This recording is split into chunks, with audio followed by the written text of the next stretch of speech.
بسم اللہ الرحمن الرحیم الف لام میم احسب الناس ان يتركوا ان يقولوا آمنا وهم لا يفتنون ولقد فتنا الذين من قبلهم فليعلمن الله الذين صدقوا وليعلمن الكاذبين وقال في مقام آخر ولنبلونكم بشيء من الخوف والجوع ونقص من الأموال والأنفس والثمرات وبشر الصابرين. حاضرین جمعہ، خطبے کے لیے قرآن مجید کی 2 سورتوں سے 2 آیتیں پڑھی گئی ہیں اور انہی 2-3 آیتوں کی روشنی میں آج کے خطبے میں باتیں پیش کی جائیں گی. اور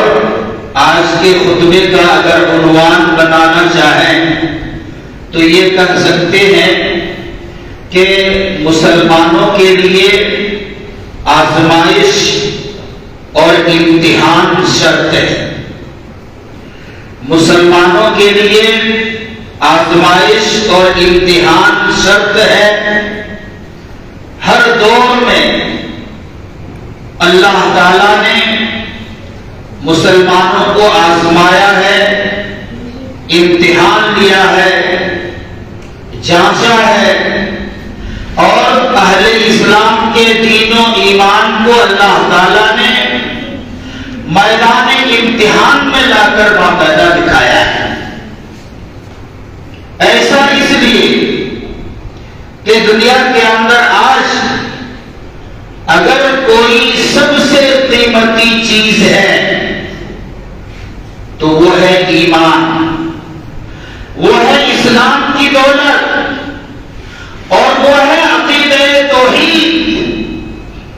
جس کو صرف اور صرف آج پوری دنیا میں امت مسلمہ برت رہی ہے. اس کے علاوہ دنیا میں کوئی قوم نہیں ہے جس نے مکمل طور پر توحید کو اپنایا ہو. تاریخی طور پر آپ ایک مذہب کا جائزہ لیں گے تو قرآن مجید کے اندر بھی آپ کو یہ پوری معلومات مل جائے گی کہ آسمانی کتاب کے دعوے دار اور موسیٰ علیہ السلام کو اپنا بڑا پیغمبر کرنے والے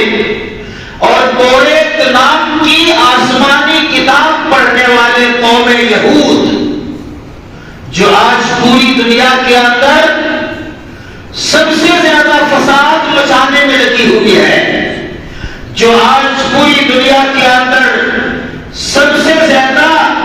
انسانیت کو تباہ کرنے میں لگی ہوئی ہے، آج مہینوں سے کئی مہینوں سے سرزمین فلسطین میں وہ وہاں کے مسلمانوں کے ساتھ لڑائی کر رہے ہیں، اور وہاں کی جو اصلی اور نسلی مسلم امت ہے اس پوری امت کو اس سرزمین سے نکال ڈالنے یا پھر انہیں اسی سرزمین میں بمباری کر کے اور مختلف اسلحات کے ذریعے سے میزائل برسا کر ختم کر دینا چاہتے ہیں. یہ قوم یہود جس کو سب سے بڑا دعویٰ تھا کہ ہمارا پیغمبر موسیٰ سب سے بڑے پیغمبر ہیں، ہمیں جو کتاب ملی ہے وہ سب سے جامع کتاب ملی ہے، اور جب بھی آخری پیغمبر دنیا کے اندر آئے گا تو وہ ہمارے کنبے میں، ہمارے خاندان میں اور ہماری نسل کے علاوہ کسی دوسری قوم سے نہیں آئے. اتنے بڑے دعوے دار ہیں یہ قوم یہود دنیا کے اندر، لیکن قرآن مجید خود صاف بتلاتا ہے کہ اس بڑے دعوے دار اور بڑے بڑے دعوے کرنے والی قوم نے بھی اللہ کی توحید کو فراموش کیا ہے، اللہ کے توحید کو بھلایا ہے، اور اللہ کی توحید کی انہوں نے توحید کا مذاق اڑایا ہے۔ جیسے وقالت الیہود عزیر بن اللہ، اپنے ایک پیغمبر حضرت عزیر علیہ السلام کو اس قوم نے اللہ کا بیٹا قرار دے کر توحید کے راستے سے ہٹنے کی کوشش کی، اور اللہ کا بیٹا قرار دے کر اس نے شرک کا راستہ کھول دیا۔ تو اس طرح سے قوم یہود نے بھی اپنے ہاتھوں سے توحید کو گوا دیا۔ دوسری قوم جو آج پوری دنیا میں سب سے زیادہ تعداد میں ہے، جس کو عیسائی کرتے ہیں، جس کو کرسچن کرتے ہیں، جس کو صلیبی لوگ کرتے ہیں، یہ عیسائی لوگ، انہوں نے بھی توحید کو اپنے ہاتھوں سے ضائع کیا ہے، اور انہوں نے تو عیسیٰ علیہ السلام کی پیدائش جو اللہ تعالیٰ نے اپنی قدرت کا اظہار کیا تھا، بغیر باپ کے، صرف ماں کے پیٹ سے اس کو پیدا کیا ہے، تو یہ تو اللہ تعالیٰ کی قدرت کا اظہار تھا، اس نے تو بغیر باپ اور بغیر ماں کو بھی پیدا کیا ہے۔ اور سب قرآن مجید کے اندر ہے۔ آدم علیہ السلام کو اللہ تعالیٰ نے اپنے ہاتھوں سے بنا کر پیدا کیا۔ آدم کے لیے نہ باپ کا انتخاب کیا گیا، نہ ماں کا انتخاب کیا گیا، تو وہ بغیر ماں باپ کے پیدا ہوئے۔ یہاں بھی اللہ تعالیٰ کی قدرت کا اظہار ہے۔ پھر حوا علیہ السلام کو اللہ تعالیٰ نے بغیر ماں کے پیدا کر دیا۔ آدم علیہ السلام کی بائیں پسلی سے حوا علیہ السلام کو پیدا کر دیا، تو دوسرے باتوں نے اس کو بغیر ماں کے پیدا کیا۔ تو ایک کو بغیر ماں باپ سے، ایک کو بغیر ماں سے، اور عیسیٰ علیہ السلام کو بغیر باپ سے پیدا کیا۔ تو یہ سب قدرت کا کرشمہ ہے۔ اس کے پاس تو اتنی طاقت ہے، اتنی قدرت ہے، اتنا کمال ہے کہ وہ ایک خاکہ اپنے ذہن میں بٹھا لے اور صرف کہتے کن ہو جاؤ تو وہ چیز ہو جاتی ہے۔ اللہ تعالیٰ نے جب اس کائنات کو پیدا کیا تو اپنے ذہن میں پہاڑ کو رکھا اور کہہ دیا کن جبالن، پہاڑ بن جاؤ۔ پوری دنیا کے اندر آج آپ جتنے پہاڑوں کو دیکھ رہے ہیں، اللہ نے نہ لیبر لگایا ہے، نہ مستری لگایا ہے، نہ کوئی بڑے سے بڑی مشینری اور گاڑی کو لگایا ہے، ایک لفظ سے اس نے پہاڑوں کو پیدا کیا اور کہہ دیا پہاڑوں بن جاؤ،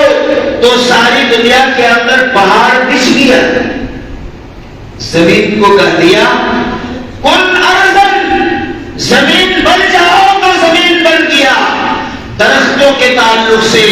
اور دیگر بڑے بڑے جو کائنات، ہم لوگ زمین کی 7 طبق کا تذکرہ، آسمان کے 7 طبق کا تذکرہ، یہ سب کے لیے نہ لیبر لگایا ہے، نہ مشینری لگایا ہے، یہ صرف ایک لفظ سے اللہ تعالیٰ نے پیدا کیا ہے۔ اور قرآن مجید کے اندر اللہ تعالیٰ خود فرماتا ہے کہ جب وہ کسی چیز کا ارادہ کرتا ہے فَيَقُولُ كُن، تو وہ کہتا ہو جاؤ، فَيَكُونُ، تو پھر وہ چیز ہو جاتی ہے۔ انسان ہی ہے جس کو اللہ تعالیٰ نے اپنے ہاتھوں سے بنایا تھا، اپنے ہاتھوں سے پہلی مرتبہ سنوارا تھا، اپنے ہاتھ سے مٹی سانا تھا، اور کمہار جس طرح سے مٹی کو اتنا لائق، اتنا لائق، اتنا ملائم بنا دیتا ہے کہ پھر اس میں جس طرح سے چاہے وہ چھوٹے سے چھوٹا کپڑا بھی بناتا ہے، بڑے سے بڑا کپڑا بھی بناتا ہے، بڑے سے بڑا ٹلیا اور بڑے سے بڑا سراہی اور گھیلا تک بناتا ہے۔ اتنا ملائم کیا گیا اس مٹی کو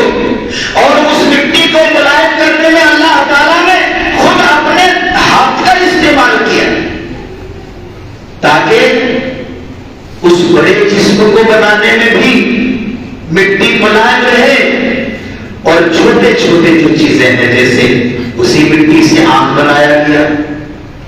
اسی مٹی سے ناک بنایا گیا، اسی مٹی سے ہونٹ بنایا گیا، اسی مٹی سے کانوں کو اللہ تعالیٰ نے بنایا، اسی مٹی سے باریک باریک انگلیوں کو اللہ تعالیٰ نے بنایا. تو مٹی کو اتنا ملائم کیا گیا کہ جس طرح سے چاہے اس سے ہم بنائیں ایک انسان کو، اور اللہ تعالیٰ نے اسے اپنے ہاتھوں سے بنا کر بالکل تشکیل دے دیا. تشکیل دینے کے بعد پھر اللہ رب العالمین کی طرف سے اس پر روح پھونک دی گئی اور آدم بن گیا. تو عیسائی جو آج پوری دنیا میں سب سے زیادہ تعداد میں ہے، انہوں نے بھی توحید کو اپنے ہاتھوں سے ضائع کر دیا، اور اللہ تعالیٰ کی قدرت کا جو ایک اظہار تھا، اس اظہار کو سمجھنے میں وہ اس غلو تک پہنچ گئے کہ سیدھے کہنے لگے یہ تو بالکل اللہ ہی کا بیٹا ہے، اس لیے کہ دنیا میں اس کا کوئی باپ ہی نہیں ہے. تو وقالت النصارى عیسیٰ ابن اللہ کے نصرانیوں نے، عیسائیوں نے حضرت عیسیٰ علیہ السلام کو اللہ کا بیٹا قرار دیا، اور اس طرح سے اللہ کا بیٹا قرار دے کر انہوں نے بھی شرک کا راستہ دریافت کر لیا، شرک کے راستے کو کھول لیا. اور آج پوری دنیا میں آپ کرسچن میڈیکل کے اندر دیکھیے، کرسچن اسکولوں کے اندر دیکھیے، کرسچن کالجوں کے اندر دیکھیے، کرسچن یونیورسٹیوں کے اندر دیکھیے، کرسچن کے بڑے بڑے عبادت خانوں کے اندر دیکھیے، کرسچن کی بڑی بڑی آبادیوں کے اندر دیکھیے، وہ لوگ عیسیٰ علیہ السلام ہی کو خدا کر رہے ہیں. تو ایک انسان کو جو خدا کہے اس کے ہاتھ میں توحید کہاں رہی؟ اس نے توحید کا دامن کہاں پکڑا؟ اور اس نے تو توحید کو بالکل رسوا کر کے رکھ دیا. یہ تو بڑی بڑی قومیں جن کو اللہ نے آسمانی کتاب دیا تھا، یہودیوں کو توریت دیا، تو عیسائیوں کو انجیل نام کی کتاب دیا. پھر پوری دنیا کے اندر اور سب سے زیادہ جو مرکزی جگہ ہے ایران میں ایک مذہب ہے جو اسلام سے پہلے سے ہے، اسلام آنے سے کئی سو سال پہلے سے ہے. اس کو کہتے ہیں مجوسی، اور مجوسی کو آتش پرست بھی کہتے ہیں، آگ کے پجاری. اور یہ بھی ایک خدا اور ایک توحید پر قائم نہیں رہ سکے. انہوں نے کہا کہ ضرور دنیا کے اندر دو خدا ہیں. ایک خدا کو انہوں نے کہا خالق خیر، یعنی ساری خیر، ساری اچھائی اور ساری بھلائیوں کو پیدا کرنے والا ایک خدا. اور دوسرا خالق شر. خالق شر کا مطلب ہے کہ وہی دوسرا خدا ہے جو دنیا کے اندر مصیبتوں کو لاتا ہے، جو دنیا کے اندر پریشانیوں کو برپا کرتا ہے، جو دنیا کے اندر مشکلات کو نازل کرتا ہے، جو دنیا کے اندر قحط سالی کو برپا کرتا ہے، جو دنیا کے اندر بھوکمری کو برپا کرتا ہے، جو دنیا کے اندر قتل عام کے لیے انسانوں کو مارتا ہے. تو ان لوگوں نے دو خدا کو مان لیا، ایک خالق خیر اور دوسرا خالق شر. ایک اچھائیوں والا خدا اور ایک ساری مصیبتوں اور خرابیوں والا خدا. تو یہاں سے بھی توحید چلی گئی. اس کے بعد ہمارا جو ملک ہے ہندوستان، بھارت، ہمارا ملک، یہاں وہ لوگ دو خداؤں کے ساتھ یا دو تین خداؤں کے ساتھ ہی رک گئے، لیکن یہاں تو خدا کی گنتی بھی آپ نہیں کر پائے. یہاں صورتحال کیا ہے؟ حالانکہ یہاں بھی بھارت کے اندر جو ہندو دھرم ہے وہ مکہ میں اسلام آنے سے کئی ہزار سال پہلے سے ہے،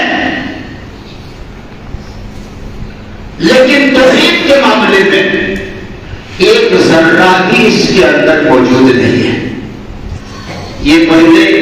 3 خداؤں میں گئے، پھر 33 خداؤں میں گئے، 300 خداؤں میں گئے،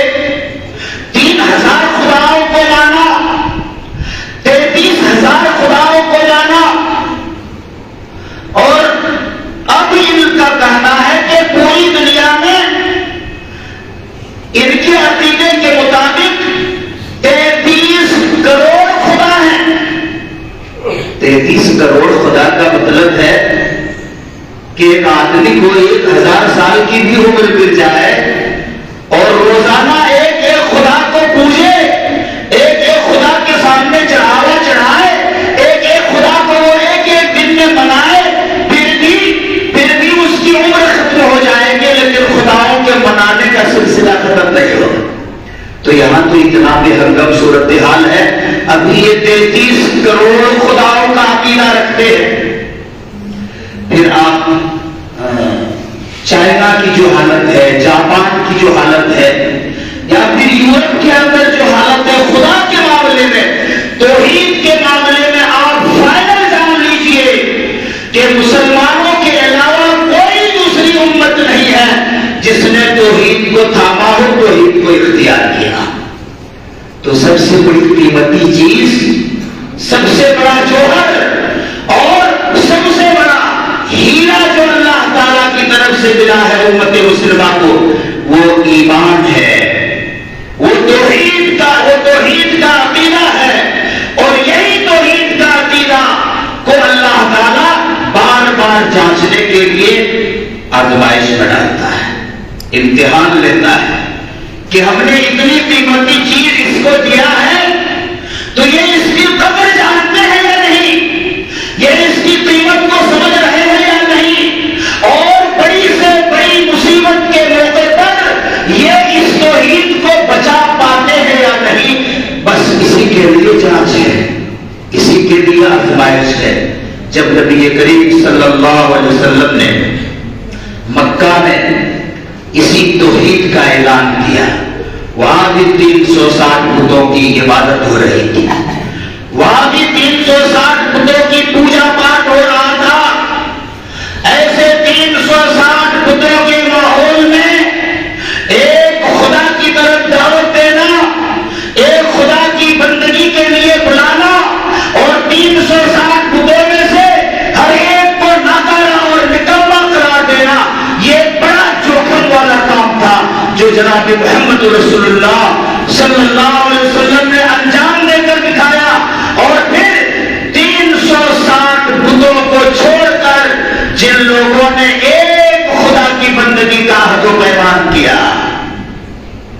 توحید کے راستے کو اختیار کیا، ان کی زندگی کو آپ پڑھیے، ان کی زندگی کو پڑھیے. اس سے ہمارا ایمان مضبوط ہوگا، ہمارا دین مضبوط ہوگا، ہمارے اندر دینداری آئے گی اور توحید کی قیمت سمجھ میں آئے گی. بلال حبشی رضی اللہ عنہ ایک غلام ہے، انہوں نے شرک کے راستے کو چھوڑ کر توحید والا راستہ اختیار کر لیا. تو اس کا آقا جو اس کا مالک ہے وہ بھی اس کو ستا رہا ہے. اور بلال حبشی کا آقا جس محلے میں رہتا ہے، اس محلے کے اوباش لڑکے، اس محلے کے شریف ترین لڑکے، اور وہ سارے لڑکے جو اس محلے کے اندر آوارہ گردی کرتے پھرتے ہیں، وہ سب کے سب بلال کے پیچھے لگ گئے ہیں. اور ایک پاگل کو جیسے پیچھے سے پتھر مارا جائے ویسے پتھر سے مار مار کر وہ 1-2 کلومیٹر تک لے جا رہے ہیں. اور جب دھوپ تیز ہو جا رہی ہے اور مکہ کی آبادی کے اندر ریت بالکل لوہے کی طرح سے گرم ہو جا رہی ہے، اس وقت بلال کو باندھ کر اسی گرم ریت پر، اسی چلچلاتی دھوپ میں اور اسی تپتی ہوئی ریت کے اندر سلا دیتے ہیں تاکہ اس کے پورے بدن میں تکلیف پہنچے اور اس تکلیف سے وہ عاجز آ کر توحید کو چھوڑ دے. اس سے بس نہیں ہوا، تو پیٹنا شروع کیا، مارنا شروع کیا۔ اس کا مالک ایک بڑا وزندار پتھر اٹھاتا ہے، پیٹھ کے بل سلا دیا ہے اور چھاتی پر اس پتھر کو رکھ کے دبا دیتا ہے تاکہ یا تو جان ہی نکل جائے یا پھر یہ توحید کے دامن سے اپنے آپ کو نکال لے۔ چھاتی پر پتھر رکھ کر بھی پوچھا جاتا ہے کہ بتاؤ اب اس دین سے پھرو گے یا نہیں؟ اب یہ توحید والا عقیدہ چھوڑو گے یا نہیں؟ محمد نے جس چیز کی طرف بلایا ہے اس کا انکار کرو گے یا نہیں؟ تو آپ نے بھی کتابوں میں پڑھا ہوگا کہ جب جب ان کو بولی نکلتی تھی تو کہتے تھے احد احد احد احد کا معنی ہے اللہ ایک ہے، اللہ ایک ہے، اس کے علاوہ کوئی بھی معبود برحق نہیں ہے۔ احد احد کر وہ اپنے توحید کی تشدید کرتے تھے، ریڈول کرتے تھے۔ ایسا نہیں کہ ستایا گیا ہے تو اس توحید کو چھوڑ دیں۔ بتائیے ہمارے معاشرے میں، ہماری آبادی میں، اور ابھی ہم لوگوں کا جو گزشتہ 50-60 سال کا جو عرصہ ہے، اس عرصے میں کسی نے بھی ہم لوگوں کو ایسا نہیں ستایا ہے۔ لیکن سامعین کرام، آزمائش آ سکتی ہے، امتحان لیا جا سکتا ہے، اور ہمارے دین کو، ہمارے ایمان کو، ہماری توحید کو، ہماری استقامت فی الدین کو اور ہماری پختگی اور مضبوطی کو اللہ تعالیٰ امتحان گاہ کے اندر لا کر جانچ سکتا ہے۔ جب وہ کھلا رہا ہے، جب وہ پلا رہا ہے، جب وہ پہننے اوڑھنے کا سارا انتظام دے رہا ہے، جب وہ ہماری سانسوں کو چلا رہا ہے، جب اس نے کلی طور پر ہم کو پیدا کیا ہے، تو وہ کیوں نہ آزمائش میں ڈال سکتے ہیں؟ ان کو تو آزمائش میں ڈالنے کا ہمیشہ سے ایک ریت رہی ہے، اور وہ ہم کو بھی ڈال سکتا ہے، اور کسی کو اعتراض کا بھی حق نہیں ہے۔ اور ہندوستان کے اندر ابھی جو حالات پیدا کیے جا رہے ہیں، جس طرح کا ماحول بنایا جا رہا ہے، اور برسر اقتدار جو پارٹی ہے یا برسر اقتدار جو حکمراں طبقے کے لوگ ہیں، وہ ایسے ایسے قوانین لا رہے ہیں جس سے آئندہ چل کر اللہ تعالیٰ نہ کرے کہ وہ کامیاب ہو جائے۔ اگر انہوں نے کامیابی حاصل کر لیا اور پھر بہومت سے اور پوری تائید و حمایت سے ایک طاقتور سرکار بنا لیا، تو پھر آپ نے جس طرح سے برما کے اندر دیکھا تھا کہ وہاں لکڑیوں کی طرح سے کاٹ رہے تھے، وہاں کاٹھیوں کی طرح سے تہمتیں لگا رہے تھے، دوڑا دوڑا کر مار رہے تھے، اور پھر وہ منظر جو دکھایا جا رہا تھا اس سے تو ہمارے رونگٹے کھڑے ہو جا رہے تھے۔ اسی طرح کے حالات، اسی طرح کے ماحول اور اسی طرح کے کاغذات اور قوانین اس ملک کے اندر بھی مسلمانوں کے خلاف بنائے جا رہے ہیں۔ چنانچہ اس تعلق سے ہم یہ دعا کریں، ربنا افرغ علینا صبرا، اے پروردگار تو ہم پر اپنے صبر کی طاقت کو نشاور کر دے، وثبت اقدامنا، اور ہر میدان میں ہمارے قدموں کو تو ثابت قدمی عطا فرما، وانصرنا علی القوم الکافرین، اور کافروں کے مقابلے میں تو ہماری مدد فرما۔ یہ دعا بار بار پڑھنے کی ہے، ربنا افرغ علینا صبرا وثبت اقدامنا وانصرنا علی القوم الکافرین۔ یہی سب دعائیں تھی، یہی سب وظیفے تھے، اور یہی سب سے بڑے سہارے تھے، جن سہاروں کو اختیار کر کے بلال حبشی نے اپنی توحید کو اپنے دماغ سے ضائع نہیں ہونے دیا۔ عثمان غنی نے اسلام قبول کیا ہے، وہ بھی ستائے گئے ہیں۔ دوسرے اصحاب کرام حضرت خباب بن ارد رضی اللہ تعالیٰ عنہ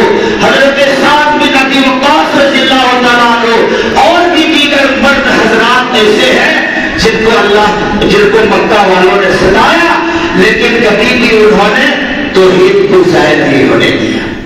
یہاں تک کہ اس معاملے میں خواتین کے اندر بھی ایسی طاقت آ گئی، خواتین کی توحید میں اتنی مضبوطی آ گئی، اور خواتین کے اندر یعنی عورت ذات کے اندر بھی اللہ رب العالمین نے اتنی مضبوطی اور پختگی دے دیا کہ باقاعدہ ان کو ترسا ترسا کر قتل کر دیا، شہید کر دیا، اور اذیت سے اذیت ناک سزائیں دی گئی، لیکن اس کے باوجود بھی ان خواتین نے ہمت نہیں ہارا اور دنیا سے چلی گئی، لیکن اپنے توحید کو ظاہر نہیں ہونے دی۔ تو اس طرح سے دیکھیں گے تو آج پوری دنیا میں امت مسلمہ ہی ایسی امت ہے جنہوں نے توحید کو برقرار رکھا ہے اور توحید پرستی کے راستے کو اختیار کیا ہے، اللہ تعالیٰ کی بندگی بجا رہے ہیں، ورنہ یہودیوں میں سے کتنے لوگ ملحد ہو گئے، عیسائیوں میں سے کتنے لوگ ناستک ہو گئے، مجوسیوں میں سے کتنے لوگوں نے اب دونوں خداؤں کا انکار کر دیا ہے، اور یورپ کے اندر 80 سے 85% کی آبادی ایسی ہے جو کچھ مانتے ہی نہیں، ان کا کہنا ہے کچھ نہیں، یہ صرف آب و ہوا کا کمال ہے، یہ صرف زمین کا کمال ہے، یہ پانی کا کمال ہے، ایسا ہو گیا، ایسے حالات پیدا ہو گئے، ایسی صورتحال برپا ہو گئی، اور پھر ایسی کائنات سج گئی ہے۔ حالانکہ یہ سب سے بڑی بیوقوفی ہے،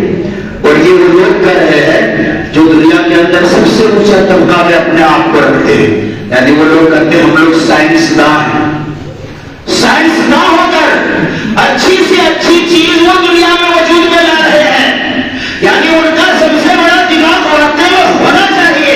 لیکن عقیدے کے معاملے میں وہ سب سے زیادہ بے وقوف، سب سے زیادہ مہا چوپٹ، اور سب سے زیادہ عقیدے کے معاملے میں وہی بگڑے ہوئے۔ ورنہ اسلام کے زمانے مسلمانوں میں جب سائنسداں تھے تو وہ سارے کے سارے اللہ کی عبادت کرنے والے، وہ ایسے سائنسداں تھے جو 5 وقت کی نماز پڑھنے والے تھے،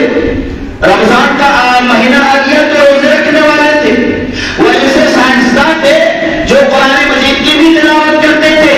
اور سائنس کی بڑی بڑی کتابوں کو بھی وہ پڑھتے تھے، وہ ایسے سائنسداں تھے جو زمین پر چلتے تھے تو ایک نصیحت حاصل کرتے تھے کہ اتنی اچھی زمین ایسے نہیں بن سکتی ہے، اس کا بنانے والا ایک پروردگار ہے، یعنی اس کا پورا سائنسی عقیدہ بھی توحید کے ساتھ جڑا ہوا تھا۔ لیکن ہماری دیکھیے بدقسمتی، خود ملک کے اندر ایک بڑا سائنسداں گزرا لیکن وہ کرسچن عقیدے کے مطابق دنیا سے چلا گیا۔ تو آج تو سائنس الحاد اور خدا انکار ہی کا بالکل دوسرا نام رہ گیا ہے، حالانکہ مسلمانوں نے سائنس کو نہیں پڑھا، مسلمانوں نے پوری دنیا کی سیاست کیا، مسلمانوں نے پوری دنیا کی تاریخ کو لکھا،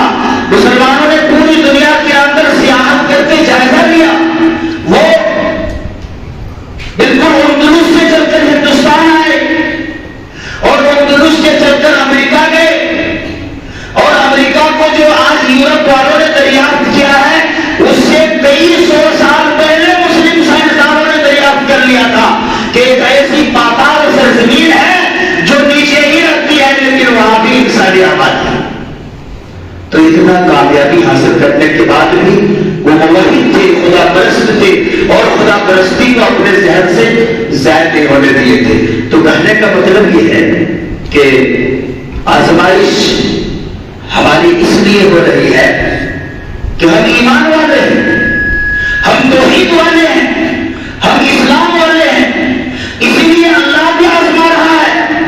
اور ایسی توحید والے پوری دنیا کے اندر امت مسلمہ کے علاوہ کوئی نہیں ہے، جس کی وجہ سے سارے لوگ بھی دشمن ہو گئے، اور آج مسلمانوں کو بدنام کرنے کے لیے،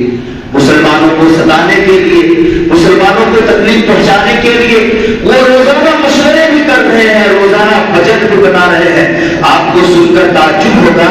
کہ امریکہ میں مسلمانوں کو بدنام کرنے کے لیے ایک سال میں کئی خرب روپے، کئی ارب روپے کا بجٹ بنایا جاتا ہے، اور پھر ویسے لوگوں کو تیار کیا جاتا ہے جو ہر دنیا کے ہر حصے میں پھیل کر اسلام کو بدنام کرے، مسلمان کو بدنام کرے، مسلمان کی تاریخ کو بدنام کرے، مسلمان کی کتاب کو بدنام کرے، اور مسلمانوں کے کا جو صالح ترین معاشرہ ہے اس معاشرے کو بدنام کرے۔ اس کے لیے کروڑوں روپیہ وہ لوگ خرچ کر رہے ہیں، اور ہم لوگ بچاؤ کے لیے بھی 10 روپیہ خرچ نہیں کرتے۔ وہ ہمیں برباد کرنے کے لیے کھیلوں میں کھیل رہے ہیں، لیکن ہم اپنے آپ کو بچانے کے لیے، اپنے مسجدوں کو بچانے کے لیے، اپنے مدرسوں کو بچانے کے لیے، اپنے معاشرے کو بچانے کے لیے، اپنی اولاد کو غیر دینی رجحان کے رنگ میں چلا جا رہا ہے اس رجحان سے بچانے کے لیے ہم کتنا خرچ کرتے ہیں۔ گھر گھر میں ہم اس بجٹ کو سوچ سکتے ہیں کہ دوسرے معاملوں میں خوب خرچ ہو جاتا ہے، لیکن پڑھائی کے نام پر، لکھائی کے نام پر، اپنی اولاد کو آراستہ کرنے کے نام پر اور اپنی اولاد کو دینی تعلیم سے سنوارنے کے نام پر ہمارا سب سے چھوٹا بجٹ ہوتا ہے، سب سے چھوٹا بجٹ ہوتا ہے۔ اور جب ہم مدرسوں میں اپنے بچوں کو لے کر جاتے ہیں تو گھر ہی سے نیت کر لیتے ہیں کہ ایک 100 بھی اگر نہیں لگے گا مدرسے میں تو بڑا اچھا ہوگا، تو اچھا ہوگا۔ نہ داخلہ فیس لگے، نہ خوراکی فیس لگے، اور نہ ہی کسی طرح کا کوئی چارجنگ ہو، تو اس کو ہم لوگ اچھا بھی سمجھتے ہیں، اچھا مدرسہ بھی سمجھتے ہیں، لیکن وہ ہم کو بٹانے کے لیے خرچے میں کھیل رہے ہیں، اور ہم اپنے آپ کو بچانے کے لیے، سنوارنے کے لیے، سونے میں بھی کھولنے کے لیے تیار کریے۔ تو اس کا مطلب یہ ہے کہ اب دین کی جو قیمت ہے، اسلام کی جو قیمت ہے، توحید کی جو قیمت ہے، وہ ہمارے ذہنوں سے گھٹتی جا رہی ہے۔ تو ضرورت ہے کہ ہم اس کی قیمت کو سمجھیں۔ اللہ کے نبی صلی اللہ علیہ وسلم نے فرمایا وہ آدمی سب سے بڑا دولت مند ہے جس کو اسلام نصیب ہو گیا ہے، اور اسلام کو سب سے بڑی دولت سے جناب محمد رسول اللہ صلی اللہ علیہ وسلم نے تعبیر کیا ہے۔ اس لیے ہم لوگ سب دعا کریں کہ اللہ تعالیٰ ہم سب کو اپنے دین کی قدر کرنے کی توفیق عطا فرمائے۔ ایمان و اسلام کی جو قیمت ہے وہ قیمت سمجھنے کی ہم سب کو توفیق عطا فرمائے۔ توحید کا جو کمال ہے، توحید کی جو تاثیر ہے اور توحید کی جو طاقت ہے، اس طاقت کو سمجھنے اور عقیدے توحید کے مطابق ہم سب کو زندگی بسر کرنے کی توفیق عطا فرمائے، اور اسی توحید کے بدولت اللہ رب العالمین ہم سب کو خوش ہو کر جنت کا مستحق بنائے۔ آمین وآخر دعوانا الحمدللہ رب العالمین۔ ربنا تقبل منا انك انت السميع العليم وتب علينا انك انت التواب الرحيم۔ ربنا آتنا في الدنيا حسنة وفي الآخرة حسنة وقنا عذاب النار۔